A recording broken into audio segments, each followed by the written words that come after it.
வணக்கம் ஃப்ரெண்ட்ஸ், இந்த வீடியோவில் வந்து ரீபாலிஷ் பண்ண போகிறோம். மேனுவல் ரீபாலிஷு, அதாவது கையில் போட்ட பாலிஷ் வந்து ஒரு 5 வருஷம் 10 வருஷம் கழிச்சு ரீபாலிஷ் பண்ணால் எப்படி பண்ணலாம், அதை பற்றி வீடியோ தான் இந்த வீடியோ.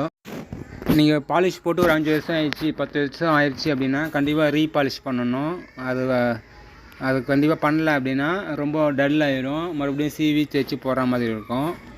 பாலிஷ் கொஞ்சம் டல் ஆகிற மாதிரி இருந்தால் தான் இது மாதிரி நம்ம தேய்ச்சி போட்டுக்கலாம், உடனே புதுசு மாதிரி இருக்கும், பட்ஜெட்டும் கம்மியாகும். நீங்கள் பாலிஷ் போட்டு ரொம்ப டல் ஆகிடுச்சு, ரொம்ப வெளுத்து போன மாதிரி ஆயிடுச்சுன்னா பட்ஜெட்டு கொஞ்சம் பாலிஷ் டல்லாக வந்து பட்ஜெட் அதிகமாகும் ரீபாலிஷ் பண்ணுறப்போ. அதாவது சீரெல்லாம் அதிகமாக போடுற மாதிரி இருக்கும், சீவி தேய்க்கிற மாதிரி இருக்கும், அதுமாரி ப்ராப்ளம்லாம் இருக்கும். நம்ம வந்து டல் ஆகும்போது லைட்டாக தேய்ச்சி பாலிஷ் போட்டிங்க அப்படின்னா கம்மியான பட்ஜெட்டில் முடிச்சிடலாம். இது வந்து தேக்கு மரத்தை தான் வந்து ரீபாலிஷ் பண்ணுறோம். தேக்கு மரமாக இருந்தாலும் சரி, பட்டாக்கு மரமாக இருந்தாலும் சரி, வேங்க மரம் எதுவாக இருந்தாலும் மெத்தட் ஒன்று தான். டல்லாகுது அப்படின்னா தேய்ச்சி நல்லா அந்த அழுக்கெல்லாம் தேய்ச்சி எடுத்துட்டு அதுக்கப்புறம் வந்து நம்ம வந்து பாலிஷ் பண்ணலாம். வெயில் பருவத்தில் வந்து பாலிஷ் போட்டிங்கன்னா சீக்கிரமாக போயிடும். அதாவது இன்டீரியர் பாலிஷ் இதுமாரி போகிற பாலிஷ்லாம் வந்து கையில் போகிற பாலிஷ்லாம் வந்து சீக்கிரமாக போயிடும், பார்க்குறப்ப தெரியும். இது வந்து எப்படி மாவு மாதிரி கொட்டுது பாருங்கள். அப்போனா அந்த பாலிஷ் வந்து எவ்வளோ டல் ஆகிட்டு இருக்கும் பாருங்கள். இது வந்து லைட்டாக அனல் படுற இடம், அந்த அனல் படுற இடத்துக்கே பாலிஷ்லாம் மக்கி போயிடுச்சு, அதை தான் க்ளீனாக தேய்ச்சி எடுக்கிறோம். அதுமாதிரி பாலிஷ் வந்து அதிகமாகவும் ஏற்றக்கூடாது. இதுமாதிரி நல்லா அந்த பழைய பாலிஷ் நல்லா தேய்ச்சி எடுத்துட்டு நம்ம வந்து சீலர் அதிகமாக எடுத்தணும். சீலர் மிக்ஸ் பண்ணுறோம் ரீபாலிஷுக்கு. ரீபாலிஷ்லாம் பண்ணுறோம் அப்படின்னா சீலெல்லாம் வந்து தின்னராக தான் கலந்து போனோம். ஃபஸ்ட்டு கோட்டுக்கு மட்டும் செகண்ட் கோட்லாம் வந்து நம்ம எப்பயும் நார்மலாக மிக்ஸ் பண்ணி பண்ணுற மாதிரி பண்ணலாம். அளவுக்கு நான் வந்து டீ கூட்டு ஸ்டைனர் மிக்ஸ் பண்ணுறேன், 2 மேல் முடி ஊற்றுறேன்.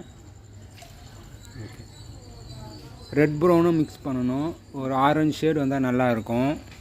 ரெட் ப்ரௌன் வந்து 1 மேல் முடி ஊற்றுறேன். அது ரெட் ப்ரௌன் கம்மியாக கூட மிக்ஸ் பண்ணலாம், அதிகமாக மிக்ஸ் பண்ணக்கூடாது. அப்படி அதிகமாக மிக்ஸ் பண்ணிங்க அப்படின்னா கலர் வந்து ஒரு டிஃப்ரெண்ட்டான கலர்லாம் வந்துடும். எப்போவுமே கலர் வந்து லைட்டாக தான் மிக்ஸ் பண்ணணும். நான் மிக்ஸ் பண்ணது வந்து 1 லிட்டருக்கு அளவு தான். நம்ம வந்து 1/2 லிட்டர் மிக்ஸ் பண்ணுறோம் அப்படின்னா 1 மேல் முடியும், ரெட் ப்ரௌன் 1/2 மேல் முடியும் ஊற்றலாம், ஓரளவுக்கு கரெக்டாக இருக்கும். கலர் வந்து முடிஞ்ச அளவுக்கு கம்மியாக தான் போடணும். இப்போ தேக்கு மரத்துக்கு வந்து அந்த கலர் மிக்ஸ் பண்ணுறேன் பாருங்கள், ஆரஞ்சு கலராக இருக்கும் நம்ம மிக்ஸ் பண்ணது. ஏன் நம்ம வந்து ஸ்டைனர் மிக்ஸ் பண்ணுறோன்னா கொஞ்சம் பிரைட்டாக இருக்கும்.